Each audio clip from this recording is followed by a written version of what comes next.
Assalamualaikum warahmatullahi wabarakatuh. Alhamdulillahi wa kafa. Wassalatu wassalamu ala rasulillahi mustafa wa ala alihi wa sahbihi wa man wafa amma ba'd. Fa ya ibadallah, usina nafsi wa iyyakum bi taqwa faqad faza muttaqun fala tamutunna illa wa antum muslimun. Alhamdulillah, ikhwan rahmat sekalian, pada hari ini kita masih diberi nikmat iman, nikmat Islam, nikmat ukhuwah, sehingga kita semua dapat berkumpul dalam acara hari ini dalam keadaan sehat walafiat. Tak lupa salawat serta salam semoga tetap tercurah limpahkan kepada junjungan kita semua, Habibana wa Nabiyana Rasulullah Muhammad, kepada keluarganya, kepada sahabatnya, semoga syafaatnya sampai kepada kita semua. Yang saya hormati Pak Ustadz Deni Firmansyah, yang saya hormati Menteri Agama dari BEM, yang saya hormati dan yang saya banggakan seluruh rekan-rekan panitia, yang saya hormati semua tamu undangan yang telah hadir di acara hari ini. Mungkin itu saja yang bisa saya sampaikan. Assalamualaikum warahmatullahi wabarakatuh.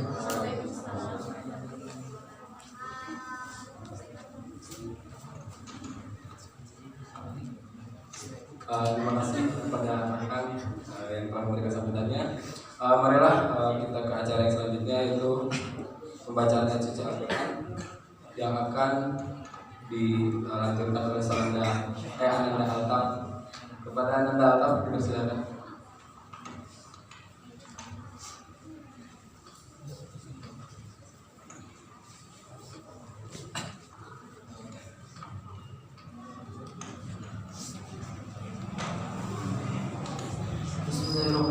Assalamualaikum warahmatullahi wabarakatuh. Insyaallah surah yang akan dibacakan surah Al-Isra dan surah Al-Maryam. Bagi yang akan mengingat bisa buka mushaf masing-masing. A'udzu billahi minasyaitonir rajim. Bismillahirrahmanirrahim. Subhanalladzi asra bi'abdihi laylan minal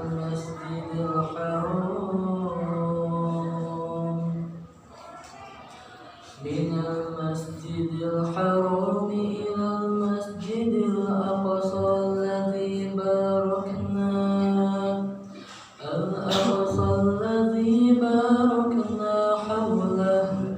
hawlahu linuriyahu min ayatina innahu huwas sami'ul basir.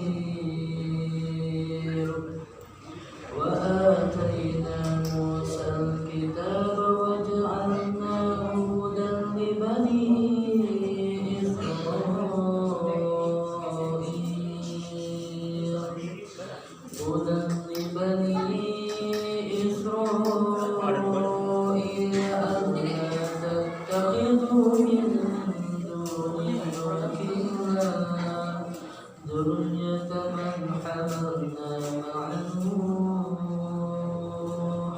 innahu kana 'abdan syakura.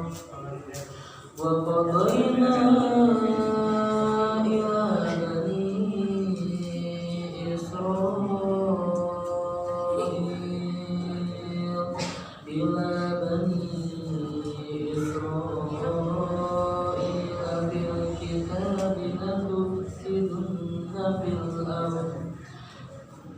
fil kitabi لتفسدن في الأرض مرتين ولتعلن علوا كبيرا.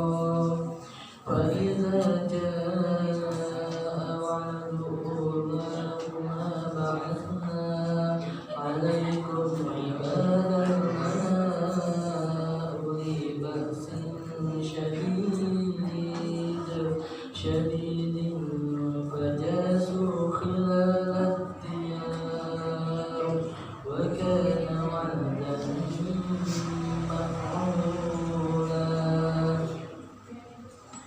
Bismillahirrahmanirrahim. Idza waqa'atil waqi'ah laysa liwaqa'atiha kadhibah khafidatur rafi'ah idza rujjatil ardu rajja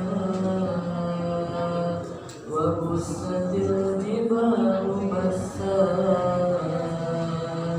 fakanat haba'an munbatha wa kuntum azwajan salasa fa ashabul maimanati ma ashabul maimanah wa ashabul mash'amati ma ashabul mash'amah والسابقون السابقون أولئك المقربون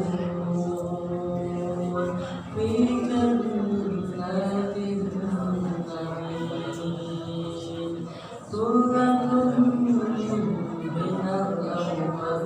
الأولين وقليل من الآخرين صدق الله العظيم. Assalamualaikum warahmatullahi wabarakatuh.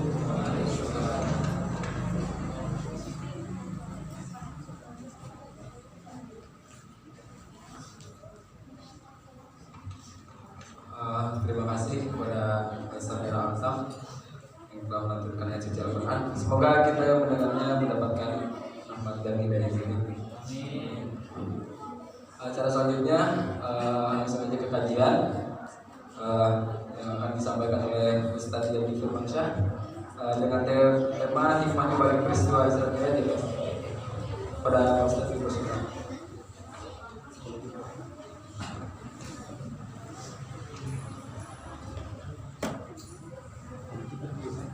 Bismillahirrahmanirrahim. Assalamualaikum warahmatullahi wabarakatuh. Alhamdulillah jadi binikmatihi dan dimusolihan. Segala puji bagi Allah yang dengan nikmatnya malam ini menjadi sempurna. Asyhadu an la ilaha illallah wahdahu la syarika lah.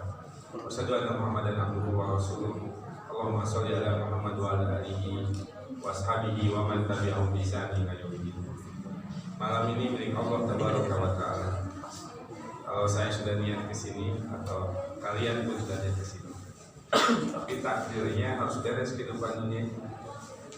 Saya harus beres belum bisa tadi. Mungkin panitia bilang acaranya nggak jadi. Kenapa? Ustaznya putus, ustaznya meninggal, ya. Ataupun kalian sudah niat ke sini, tapi takdirnya harus beres kehidupan dunia. Maka kalian pun rencana mabit cuma tinggal rencana, ataupun cita-cita yang lainnya. Masuk BSI, pengen punya cita-cita luar biasa, tapi takdirnya harus beres. Selesai kehidupan dunia kita, selesai pilihan kita. Kenapa? Wahadainahum nasdain. Dunia itu pilihan, ya. Kalau berikan kita dua jalan, dua pilihan hari ini. Kalian mau mabit, dan sebenarnya mah enaknya ya, bukan di sini ya, di kosan, ya. Ngapain?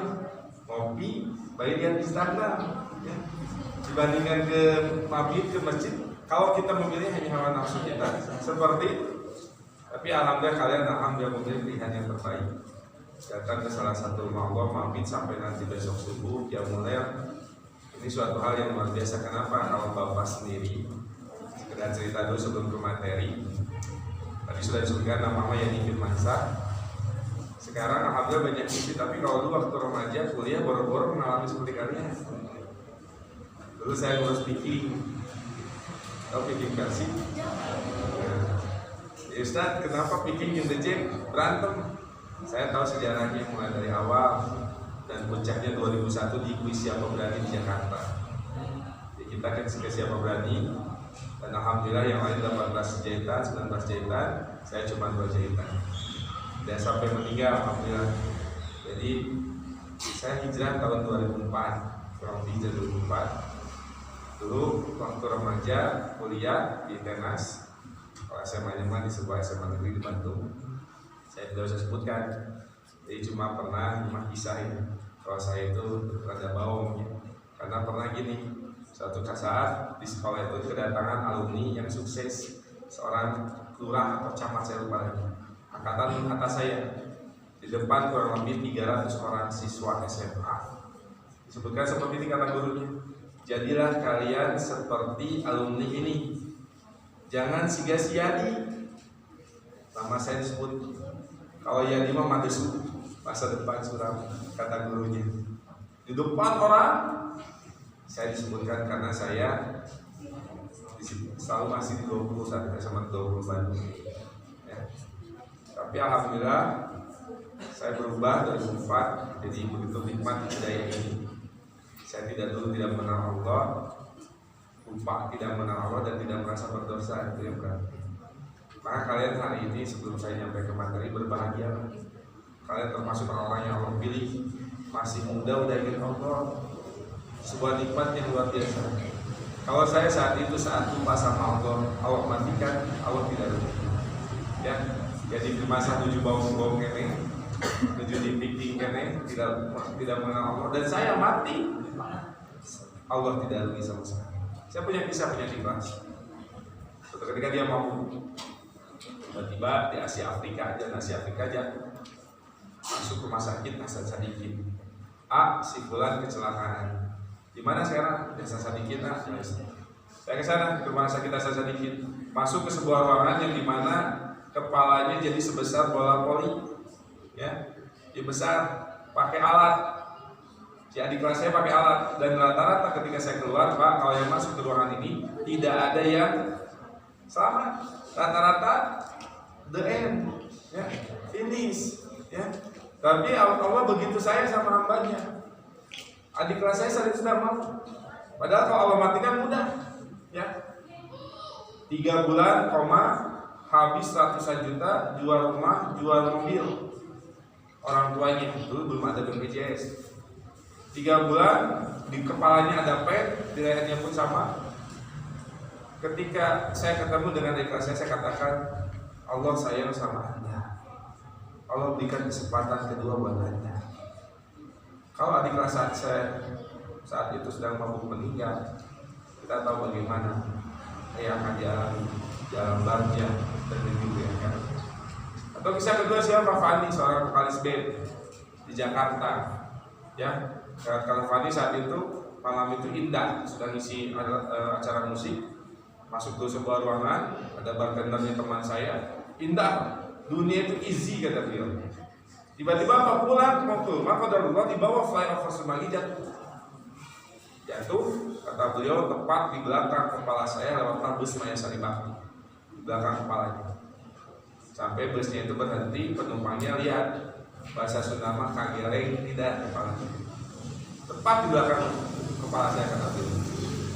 Akhirnya saya masuk rumah sakit. Ketika akan disuntik saya teriak karena takut bisa jadi lumpuh. Ya, akhirnya pas pulang ke rumah, ibu saya baru selesai sholat tahajud, masih pakai mukena. Dia tidak marah dan tidak nangis melihat saya berdarah. Cuma bilang nak tidurlah, besok nak tidur. Akhirnya besoknya setelah pengaruh mabuknya hilang, maka ibunya mengatakan sama Fani ini, nak, semoga ini jawaban dari doa-doa ibu selama ini. Semoga kamu lebih baik setelah hari ini. Akhirnya Fani alhamdulillah sekarang menjadi orang yang soleh. Apa hikmah sebelum saya nyambung ke materi kita? Hidayah yang begitu mahal. Ya. Saya saat itu tidak mengenal dan tidak merasa berdosa. Dulu mah dengan Ustaz Korea, ya, Jumatan Ramadan, amin, enggak beres, ya. Karena dengan Ustaz kalian bersyukur mudah, alhamdulillah sudah mau ngaji, ya. Nauzubillah min dzalik, betapa banyak orang dimatikan dalam keadaan muda, atau jangankan kalau ternyata hari ini, malam ini kalian takdirnya meninggal, saya tanya, uang tes berapa hafalan surat Anda? 3 juz atau juz 30 belum hafal? Belum hafal Ustaz. Berapa panjang tilawah kita? Seperti Urwah bin Zubair 10 juz per hari, seperti Amr bin As 10 juz per hari, atau minimal 1 juz per hari. Ustaz, tadi kita membaca Quran. Kalau hari ini kita meninggal, bisa jadi kita teriak. Kenapa? Tertipu Anda dengan dunia. Kita tertipu dengan dunia. Ternyata kita tidak bawa bekal luar biasa. Saya suka isi mahasiswa juga di Telkom, tes Telkom. Sama seperti ini, saya pernah tes. Saya pun akan tes pada kalian. Ya, apa kewajiban pertama seorang manusia? Ahwat boleh jawab. Ibadah kurang spesifik. Kalau iman, apa kewajiban pertama manusia? Sholat. Kurang spesifik. Cing YouTuber yang terbanyak sah iman. Atta Halilintar, wah, siap. Atau Lia Ricis ya, apalagi. Tapi kewajiban pertama apa? Tidak apa, saya jawab. Mengenal Allah. Saya tanya yang kedua. Cum, jujur, yang hafal Asmaul Husna. Cum, acungkan tangannya. Satu orang, alhamdulillah. Ada satu orang yang hafal Asmaul Husna. Anda jago ya manajemen, Anda jago matematika, Anda jago statistik. Percuma ketika pertama kali di alam barzah Anda meninggal, ditanya dua malaikat, man rabbuka, siapa Tuhanmu? Anda tidak bisa jawab, celaka iman. Kalau Anda luar biasa dunia ini, tapi ketika masuk di alam barzah pertama kali, di malam pertama di alam kubur, ditanya man rabbuka, siapa Tuhanmu? Kalau kita jawab aku tidak tahu, karena di dunia kita tidak mengenal Allah. Kita semua Husna kita apa ini? Ayo pemain Persib apa? Ya, pemudanya ibarat pemain Persib apa? Tapi nama Allah yang mencintai. Kaifa takfuruna billahi wa kuntum amwata fa ahyakum. Bagaimana manusia bisa ingkar kata Allah? Dulu tidak ada, saya tidak ada, kalian tidak ada. Fa ahyakum, kemudian aku yang menghidupkan kalian kata Allah. Pertanyaannya aneh, tidak sesuatu yang tidak ada jadi ada, tapi tidak pernah mengenal yang mengadakannya. Dan kebanyakan kita tertipu. Bukan, mohon maaf, bukan di sini saja. Rata-rata tidak hafal Asmaul Husna. Tempat yang luas begitu besar saya mengisi. Yang hafal Asmaul Husna. Kemarin di sebuah SMA swasta di Cimahi saya isi hari Jumat kemarin. Saya tes juga. Ternyata tidak. Pertanyaan kedua dalam arti apa? Man nabiyuka? Saya tanya, siapa yang di sini mengenal Nabi Muhammad SAW? Dari mulai bangun tidur sampai tidur lagi, bagaimana sunahnya? Betapa banyak orang tidak tahu bagaimana cara tidur Nabi Muhammad SAW. Ya, kumaha tidur Nabi itu? Pertama apa sunahnya? Wudu. Sudah wudu apa? Kibaskan tempat tidur kita. Lalu apa? Menghadap ke kanan.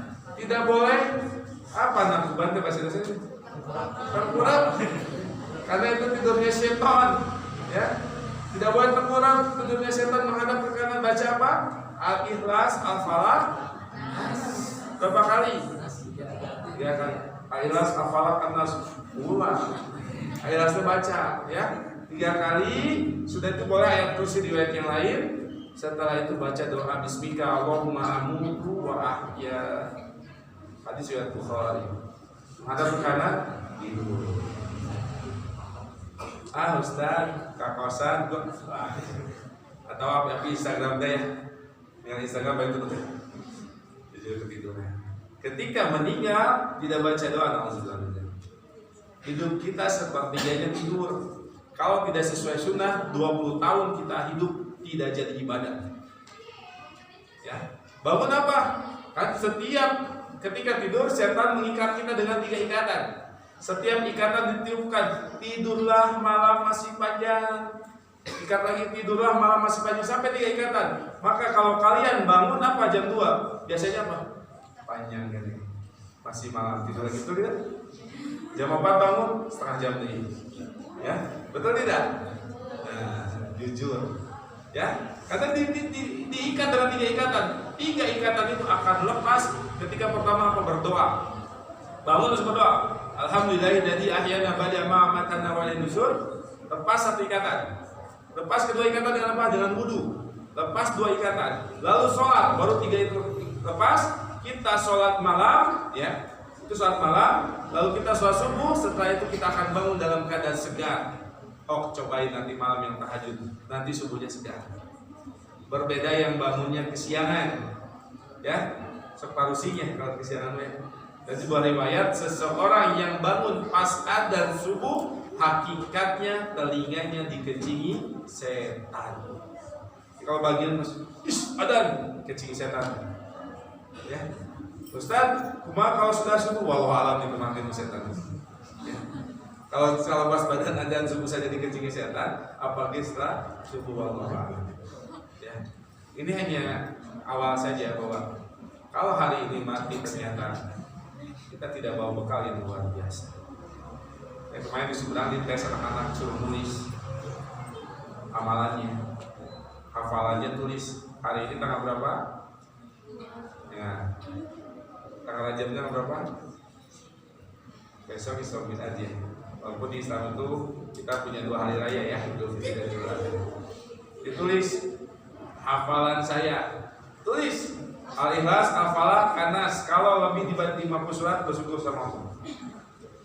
Kalau ternyata Ustaz, Al-Ikhlas, Al-Falaq, An-Nas, Al-Fatihah, An-Nasr, Al-Kausar, ya, maka derajat itulah yang akan kita dapatkan nanti di surga Allah Tabaraka wa Ta'ala. Kaget, ternyata kita tertipu dengan dunia. Nanti lihat tanya tahun 2 tahun ke depan, hafalan kita berapa? Kalau tidak punya target, hafalnya tetap akan salah. Maka harus punya target. Ya, insya Allah mudah menghafal itu. Ya, terus apalagi yang ditulis tilawahnya, sholat malamnya, inna rabbaka ya'lamu annaka taqumu adna min sulusai laili wa nisfahu wa sulusahu wa qa'ifatun minal ladzina ma'ak. Kita bangun jam 1/3 malam, 2/3 malam atau setengah malam. Sholat malamnya tulis, atau tulis bulan ini belum tahajud. Tulis biar kita tahu bahwa kita ini sedang tertipu dengan dunia. Lalu sadar betapa banyak orang tertipu dengan dunia dan dia tidak sadar. Ya. Terus apalagi? Tulis tilawahnya, tulis sedekahnya. Sedekah minggu ini berapa? 2.000. Ya. Sudah 2.000 lecek. Bapak ikhwan, kalau Jumatan sok istighfar. Nah, Ustaz istighfar. Kan kalau kencang lewat sok mirip. Ya, sok ieu dah. Pas ningali burung, astagfirullah. Kakak simpan dulu. Dia istighfar. Ya. Saya kemarin pernah ngisi 1 tahun atau 2 tahun di TSM pemuda semua. Saat itu Palestina yang menarik yang luar biasanya ini ya. Ustadznya itu luar biasa. Ada beberapa yang isi saya termasuk. Terus ada dari KNRP. Pemuda semuanya. Siapa yang niat saja dulu. Uangnya nggak harus ada sekarang. Yang mau infak 10 juta. Saat itu ada 2 orang, akhwat 1 dan ikhwan 1. Saya tahu mungkin seperti kalian, uangnya belum ada. Cuma niat, siapa yang mau niat 10 juta, acungkan tangannya. 2 orang mengacung. Luar biasa. Ditambah niat lagi belum mau, acungkan. Yang mau infak 5 juta, oke Ustaz. Ya, niat saja belum. Ya. Jadi ini, kenapa saya ingatkan ini? Karena mungkin saya pun sama tertipu dengan dunia. Begitu waktu berjalan, akhirnya ternyata sudah bertahun-tahun kita hidup di dunia, tapi ternyata yang mendasar saja kita tidak paham. So, kita masuk ke materi kita. Oleh-oleh dari Islamil Haji, dari Islamil Haji. Islamil itu tahun berapa? Tahun 8 kenabian, ya. Tahun 8 kenabian, saat itu tahun waktunya tahun kesedihan. Paman Nabi Muhammad SAW Abu Thalib meninggal, ya. Dia Rasulullah SAW yang mulia. Abu Thalib didakwahi tapi beriman atau tidak? Tidak.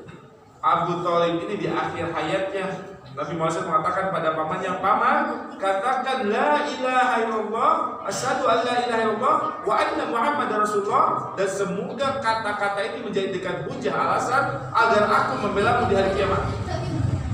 Cuma temannya ada, temannya Abu Thalib itu di pinggiran Abu Thalib siapa?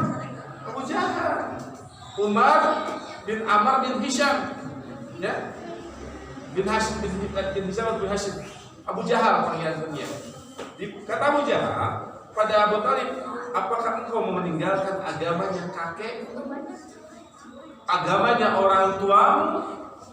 Akhirnya Abu Talib tidak jadi bersahadat. Maka Abu Talib termasuk yang paling ringan di neraka. Apa yang paling ringan sisanya di neraka? Dipakaikan alas kaki dari bara api neraka, dipakaikan ke kakinya, lalu otaknya meleleh. Lalu dia mengatakan, ya Allah, aku yang paling berat siksanya, padahal dia yang paling ringan. Maka kewajiban hari ini buat panitia, saya memberikan semangat terus, ajak terus ngaji, ajak terus mabit. Kalau yang datang sedikit, alhamdulillah. Saya mau nanya, ada hadiah ke panitia? Ada ya? Berapa jumlah sahabat Nabi yang ikut setelah 23 tahun, setelah 13 tahun di Mekah? Nabi berdakwah di Mekah 12-13 tahun. Berapa yang ikut Nabi Muhammad SAW? Yang masuk Islam? Ada yang tahu? Jumlahnya lebih kecil dibandingkan mahasiswa BSI. Berapa sih? Cuman 153 orang. Masih sebanyak ya? Total satu angkatan berapa? 23.000. Yang ikut Nabi Muhammad SAW cuma 153 orang. 83 hijrah ke Habasyah, Ethiopia, sisanya di Madinah. Berarti tidak banyak. Ya. Nabi Nuh alaihissalam dakwanya 950 tahun, lailan wa nahar, malam dan siang, tidak akhir pekan pun. Nabi Nuh mengajak siapa kaumnya? Ketika Nabi Nuh mengatakan di surat Nuh, aku mengajak kaumku ya Allah, tapi mereka malah menutup telinga dengan tangannya. Saya di sini, kalian ini, wah luar biasa berani. Ya, saya ngajak kayu, kalian sebagian apa? Menutup wajahnya dengan kainnya, dengan baju, tidak mau dengar. 950 tahun. Yang ikut cuma satu perahu. Maka buat panitia terus aja bikin mabit, bikin kajian lagi nanti ya. Ada yang rutinnya bikin kajian rutinnya tiap pekan. Biarin yang datang sedikit. Ya sudah biasa itu mah pengajian mah. Mendengdut. Mendengdutnya jalan goyang. Itu mah penuh. Kalau pengajian mah wajar. Dan kenapa? Al-Ufatul Jannatu fil Makari. Jannah itu dikelilingi hal-hal yang dibenci. Oh, kalian jujur. Kenapa lihat Instagram kalian buat 2 jam? Nah, bukan lagi Instagram, bukan buka Al-Quran, tapi buka Al-Quran 5 menit dulu, 10 menit apa? Betul tidak? Antum bisa duduk baca Quran 1 jam? Bisa ke Ramadan Ustaz? Insya bisa. Rata-rata nggak bisa. Rata-rata 10-20 menit itu luar biasa. Ya.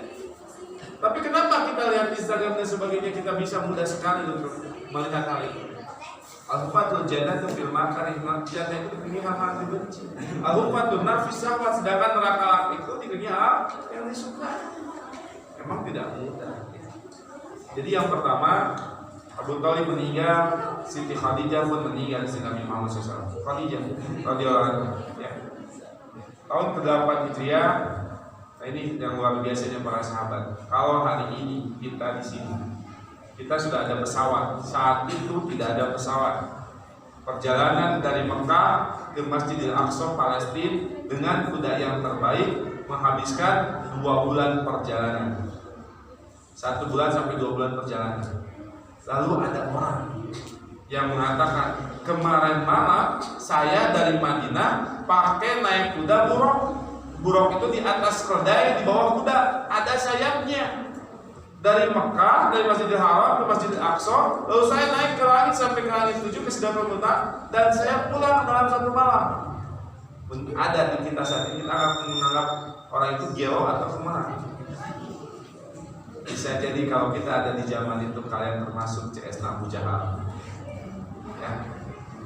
Kalau kita ada di zaman itu, ketika ada orang tiba-tiba saya ke Palestina pulang balik cuma 1 malam, yang biasanya pakai kuda terbaik 2 bulan perjalanan. Betul Majnun gila. Maka keimanan Abu Bakar As-Siddiq itu luar biasa. Kenapa? Karena saat saya jelaskan ya, pagi-pagi setelah Isra Mi'raj itu Nabi diam di Ka'bah, seperti bingung. Datang Firaunnya zaman ini, Abu Jahal, ya. Datang Abu Jahal bilang sama Nabi Muhammad, kenapa engkau bingung? Nabi Muhammad cerita, kemarin malam saya dijemput pakai buruk dan tidak semuanya. Di langit pertama ketika naik saya bertemu Nabi Adam, di langit kedua saya bertemu Nabi Yahya dengan Nabi Isa, di langit ketiga saya bertemu Nabi Yusuf, di langit keempat saya bertemu Nabi apa? Nabi Idris, di langit kelima Nabi Harun, di langit keenam Nabi Musa, di langit keenam Nabi Ibrahim. Lalu saya bertemu Sidratul Muntaha dan saya mendapatkan perintah salat. Abu Jahal ketika mendengar itu, Muhammad, apakah engkau mau ceritakan yang barusan di depan bangsa Quraisy? Kata Nabi Muhammad, ya. Wah, kesempatan ini. Semakin banyak orang yang semakin tidak yakin dengan Nabi Muhammad. Akhirnya dipanggillah bangsa Quraisy di sebuah tempat. Kalau tidak Bukit Abi Qubais. Sebuah tempat itu tempat yang biasanya pengumuman zaman bangsa Quraisy, ya. Saat itu Nabi Muhammad SAW bersama Abu Jahal. Maka datanglah orang-orang kafir Quraisy dan orang-orang beriman. Orang-orang kafir Quraisy datangnya karena Abu Jahal, orang-orang beriman karena datangnya Nabi Muhammad SAW. Ngumpul. Dan Abu Jahal mengatakan, Muhammad SAW ceritakan yang tadi kau ceritakan. Diceritakan semuanya. Pakai naik buruk, ya, Masjid Al-Aqsa, di sana menyolatkan dengan para nabi, kurang lebih 124.000 nabi dan rasul. Nabi itu jumlahnya 124.000 nabi dan rasul. Ya, sudah di Masjid Al-Aqsa, Mi'raj ke atas langit. Ya. Saat itu orang kafir semakin kafir dan orang beriman mulai ragu dengan keimanan dengan Nabi Muhammad SAW. Maka ada orang yang mengatakan, kalau ada satu orang lagi bisa goyahkan akidahnya, selesai agamanya Muhammad SAW. Siapa dia? Abu Bakar. Maka akhirnya Abu Bakar dipanggil. Ketika dipanggil oleh Abu Jahal, kata Abu Jahal, Abu Bakar, Muhammad mengatakan seperti ini dan seperti ini. Apa jawaban Abu Bakar As-Siddiq? Kalau saya yakin wahyu turun dari langit, apa juga kalau saya yakin wahyu turun dari langit, apalagi kalau cuma dari dunia ke langit, kata Abu Bakar As-Siddiq. Dan kalau Nabi Muhammad SAW mengatakan bahwa tembok hitam ini putih, saya akan katakan tembok ini adalah putih walaupun sebenarnya hitam. Luar biasa. Tapi apa yang menarik belum selesai kisah. Artinya Abu Bakar As-Siddiq pintar. Ya, kumpul di bukit itu yang tempat mengumumkan. Kata Abu Bakar pada Nabi Muhammad, apakah aku bisa ceritakan Masjidil Aqsa seperti apa? Kenalan aja cukup. Keluarin dulu. Kamu diamkan, jangan dimakan. Keluarin dulu. Keluar dulu.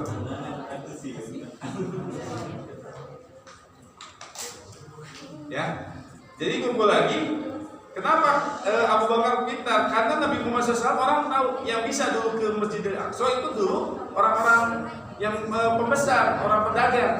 Dan orang tahu Nabi Muhammad SAW belum pernah ke Masjidil Aqsa. Ya, maka Abu Bakar mengatakan, ya Rasulullah, apakah kau bisa sampaikan bagaimana Masjidil Aqsa, pintunya, dindingnya dan sebagainya? Maka kata Nabi Muhammad, akhirnya Nabi Muhammad mengatakan, pintu Masjidil Aqsa jumlahnya seperti ini. Kata orang Quraisy yang pernah ke Masjidil Aqsa, Muhammad benar. Ya, dindingnya seperti ini, Muhammad benar. Orang Quraisy tahu Nabi Muhammad SAW belum pernah ke Masjidil Aqsa.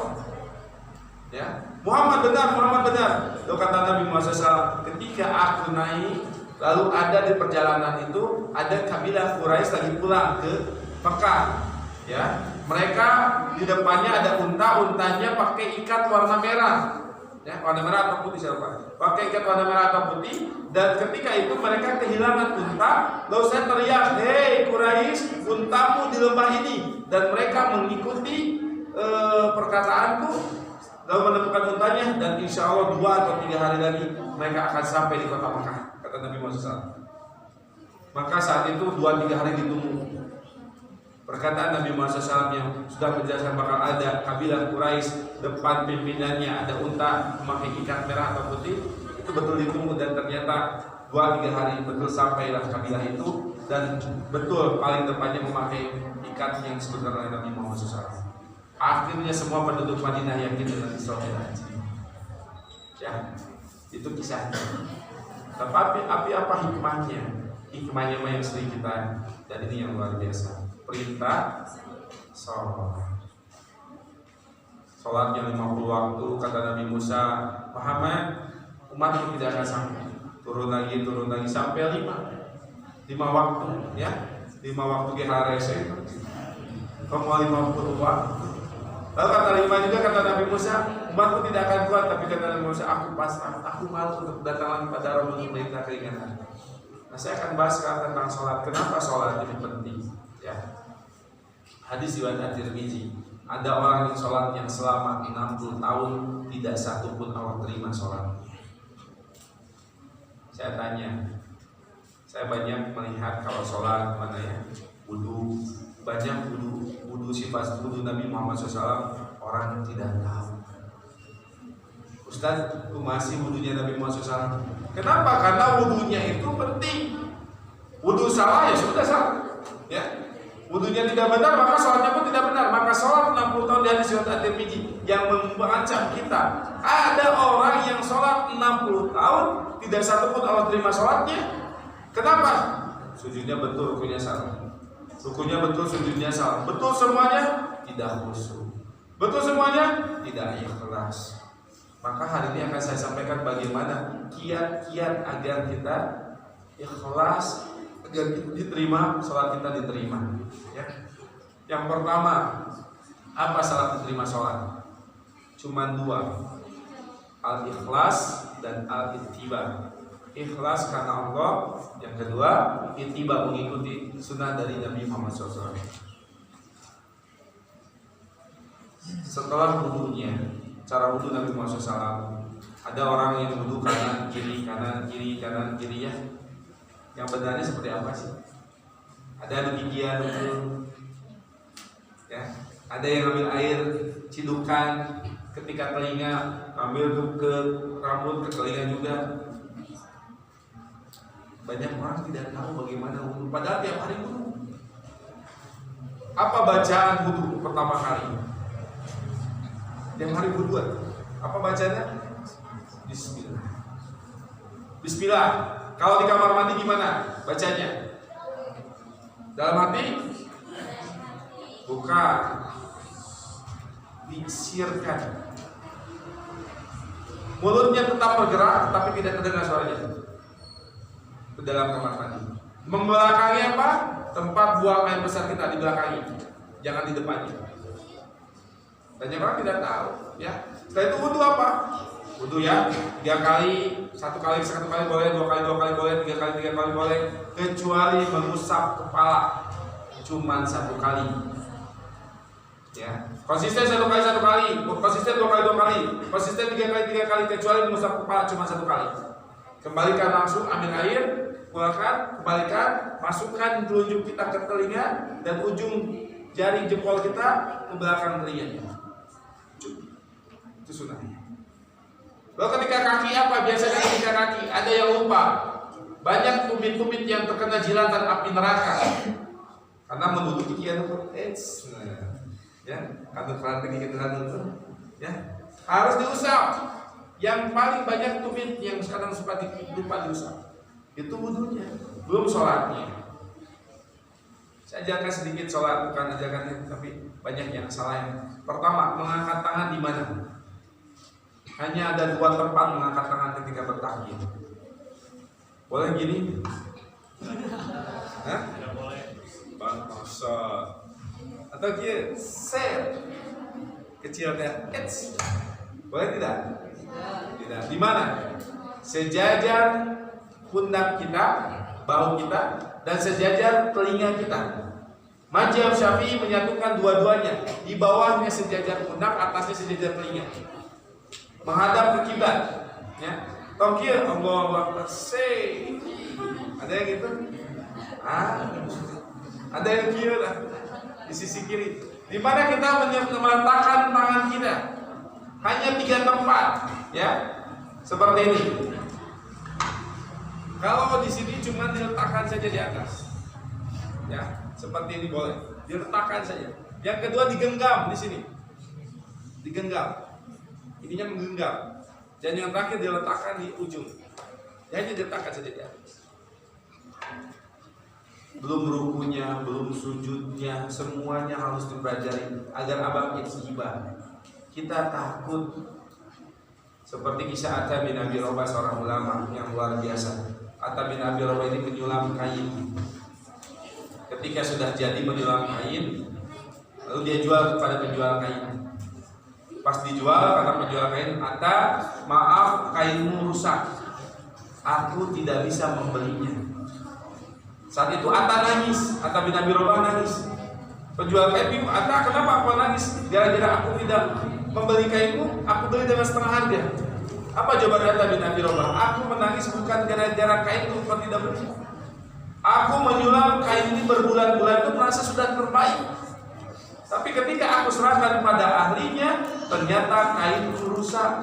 Aku takut ibadahku bertahun-tahun, lalu aku serahkan pada Allah, ibadahku rusak. Wujuhu yawma idzin khasi'ah, amilatun nasibah, tasla naron hamiyah. Ada wajah yang tertunduk hina. Kenapa? Amilatun nasibah, sudah bekerja keras, sudah beramal keras kepayahan, tapi kata Allah, tasla naron hamiyah, masukkan ke dalam neraka hamiyah.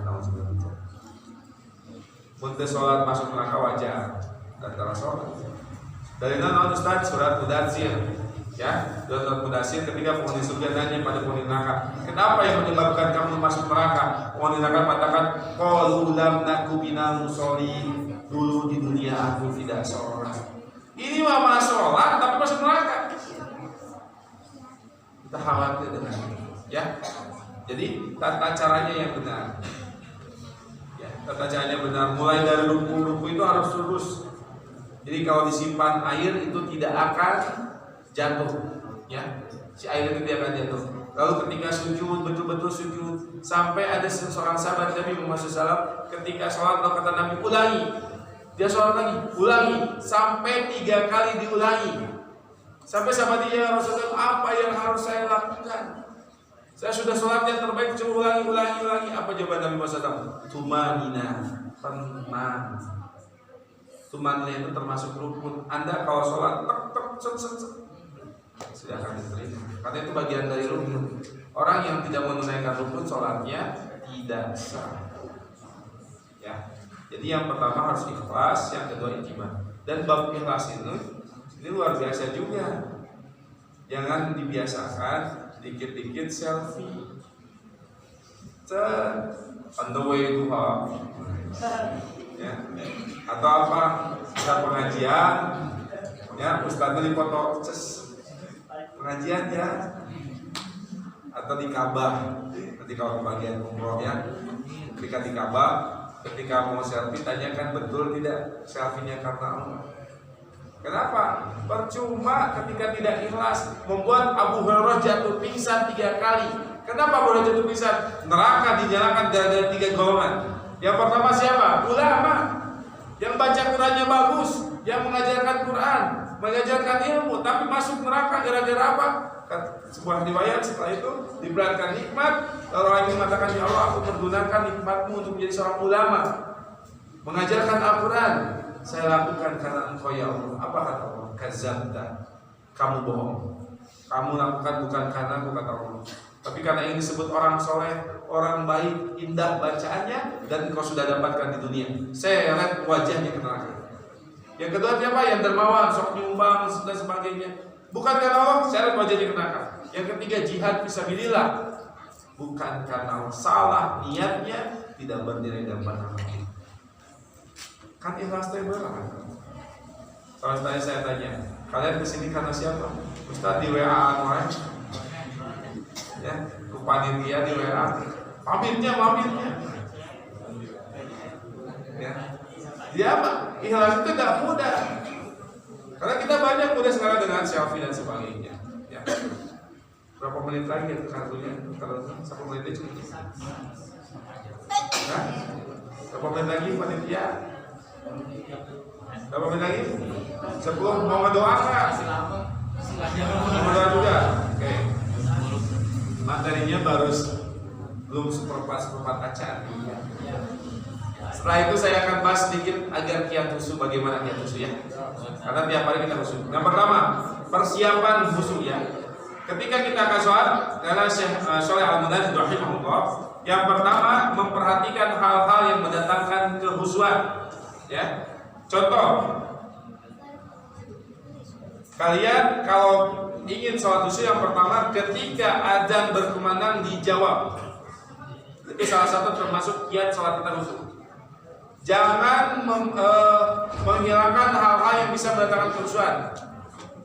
Kalau lagi makan, ya kita pesen bakso, bakso pas mau makan, Allahu Akbar, ya bakso dulu, sholat dulu,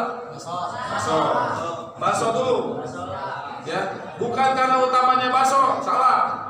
Kenapa? Karena utamanya khusyuk dalam sholat, ya. Pasti kepikiran itu bakso. Lalu apa? Jangan pakai, mohon maaf laki-laki, yang belakangnya ada tulisan. Pakai baju tulisannya Persib atau mati, belakang Persib atau mati. Rasulullah SAW pernah ketika sholat ada hordeng. Lalu hordeng itu ada gambar makhluk hidup, kata Rasulullah pada Aisyah radhiyallahu anha, singkirkan tirai itu. Nabi yang jelas kekhusyuannya masih harus disingkirkan. Saya punya kisah ustaz saya waktu dulu di pesantren. Si ustaz ini jadi makmum, di depannya ustaznya jadi imam pakai batik. Si ustaznya eta batik ujungna ka mana. Jadi dari batik namanya. Termasuk yang terbaik yang afdol adalah melihat tempat sajadah itu yang polos, itu yang terbaik. Ya. Jadi jangan sajadah itu yang semakin banyak apa gambarnya. Kan nilai sajadah ke mana eta pantol.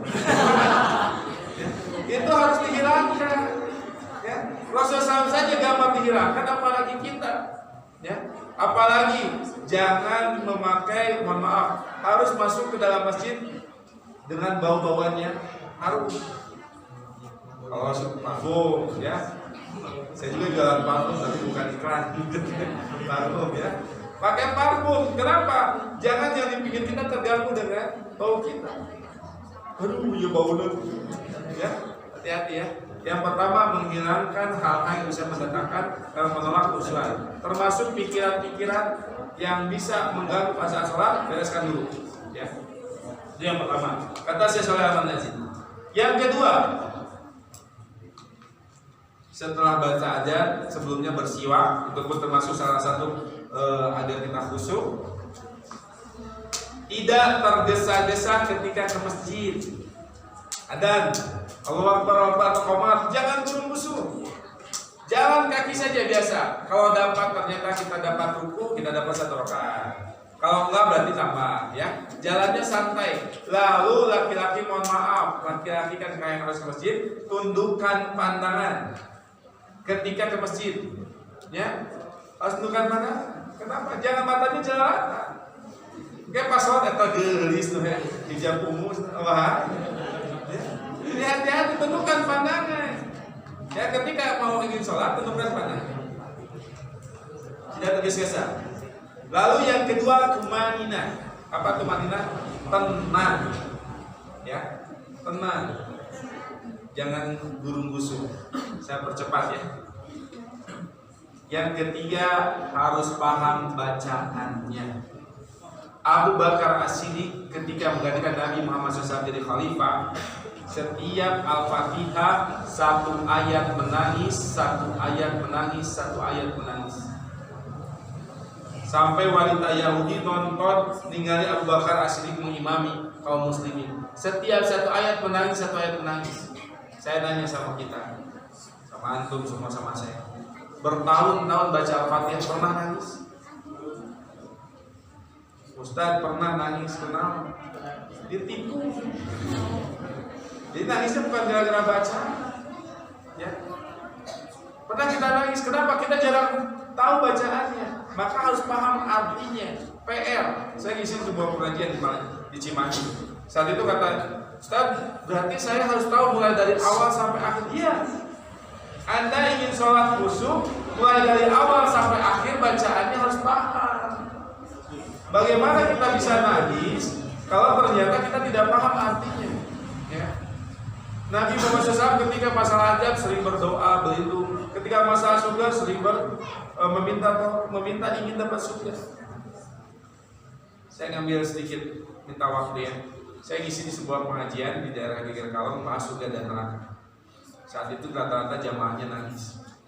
Tapi ketika beres ada dosen dari Universitas Negeri Bandung, dia tanya, Ustaz, kok yang lain nangis, saya tidak? Kata beliau, saya bahas surga dan neraka. Lalu dia jawab sendiri ketika saya jawab, Ustaz, apakah karena hati saya? Saya jawab, ya. Mungkin kita pun termasuk yang seperti itu, hati yang keras. Kita disebutkan surga sering ya, Ustaz-ustaz sering disebutkan surga, tapi pertanyaan kita, pengen surga. Atau ketika disebutkan neraka, antum ketakutan. Contohnya apa? Kalau di BSI kita jalan-jalan jam 3, ayo ke Pangandaran jam 3 ya, busnya jam 3, datang setengah 3 malam. Jam 3 malam, datang setengah 3 malam. Datang ya. Kenapa? Tapi kenapa setiap malam jam 3 kita tidak bisa bangun?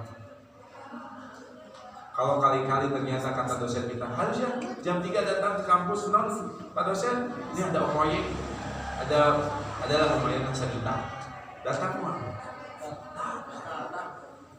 Tapi kenapa kita tidak bangun ketika Allah turun lagi ke dunia sepertiga malam terakhir? Karena kita tidak menganggap penting pikiran kita. Karena mungkin hati kita keras.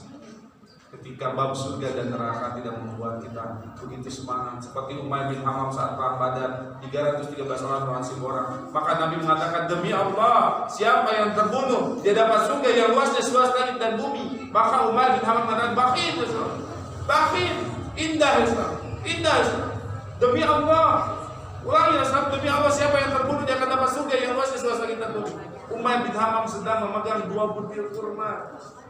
Kata Umar bin Hamam, kalau aku makan 2 butir kurma ini, terlalu lama untuk dapatkan surga Allah. Dia buang 2 butir kurma, dia berperang, dia terbunuh. Apakah ini seperti itu kita sikapnya ketika dapatkan Ustaz cerita tentang utaman baca Quran 10 kebaikan, 10 kebaikan, kita semangat baca Quran. Bagaimana sedekah luar biasa, bagaimana sholat malam luar biasa, atau termasuk kita pun hati yang keras dari dosa yang kita lakukan. Neraka pun tidak membuat kita khawatir dan takut. Ya. Jadi harus paham bacanya. Nah ini yang luar biasa. Hadis riwayat Ahmad. Nabi SAW mengatakan, ingin khusyuk, sholatlah seperti engkau ini sholat yang terakhir. Hadirkan hati nanti malam qiyamul lail, ini sholat saya terakhir. Hadirkan hati nanti sholat subuh, ya Allah, saya ini sholat subuh yang terakhir. Termasuk bulan Ramadan ya. Ramadan yang kita akan sampai, antum ingin nikmat bulan Ramadan, pas sahur, ya Allah di sahur saya terakhir. Pas buka dengan teman-teman, mungkin tidak akan ketemu lagi buka itu dengan teman-teman. Pas sholat tarawih, aduh ini terakhir. Kalau hadir insya Allah nikmat. Kalau hati hadir nanti ya, imam bacaannya panjang nikmat. Tapi kalau tidak hadir hatinya, imam bacaan panjang apa? Batuk. Batuk atilnya di hati itu jadi imam teh panjang tuh paham jamaah. Kamu bilang apa dia itu jangan pakai dia imam, jangan seperti itu ya, nikmati. Jadi hadirkan hati bahwa itu hati sholat yang terakhir. Yang terakhir kata Syekh, sebenarnya banyak di buku Syekh Shalih Al-Munajjid itu ada 33 kiatus, ini cuma dirangkum saja. Yang terakhir kata beliau di sini adalah meyakini bahwa Allah Subhanahu wa taala akan mengabulkan permintaannya. Atau ketika kita sujud, bukankah ketika sujud itu waktu paling dekat seorang hamba dengan Rabb-Nya. Jadi ketika Anda sujud itu waktu paling dekat kita dengan Allah. Nikmati sujudnya. Mulai di sujudnya itu diperlama. Jangan sujudnya kan sebentar, ya. Sujudnya diperlama. Yakin bahwa Allah melihat kita. Nih hari ini ada CCTV, ya. Saya tadi lihat CCTV di masjid. Kalau kalian di sebuah ruangan ada CCTV, apa sikap kita? Maupun wae, Ustaz. CCTV kita maupun wae. Apa sikap kita? Apa antum berani maksiat? Tidak. Kita yakin Allah Maha melihat. Apa kita tidak yakin Al-Bashir? Allah Maha melihat. Kenapa kalau di depan CCTV kita bisa sikap kita luar biasa? Atau kita di sebuah ruangan ada atasan kita di lantai 2, kita sebagai bawahan di bawah, terus atasan kita melihat kita terus, kita dikit-dikit, aduh, si bapak mau bermain, ya, kita bisa bersikap baik di depan CCTV, kita bisa bersikap baik. Apa tidak yakin Allah Al-Bashir, Allah Maha melihat, yang setiap detik yang kita lakukan Allah lihat. Kadang kita aneh. Kalau di depan manusia kita tidak malu menampakkan kemaksiatan, tapi saat sendirian kita berbuat kemaksiatan. Kenapa di hadapan manusia kita malu, tapi di hadapan Allah kita tidak mau berbuat maksiat? Ya, maka saudaraku yang terakhir tadi adalah yakinlah bahwa Allah melihat kita.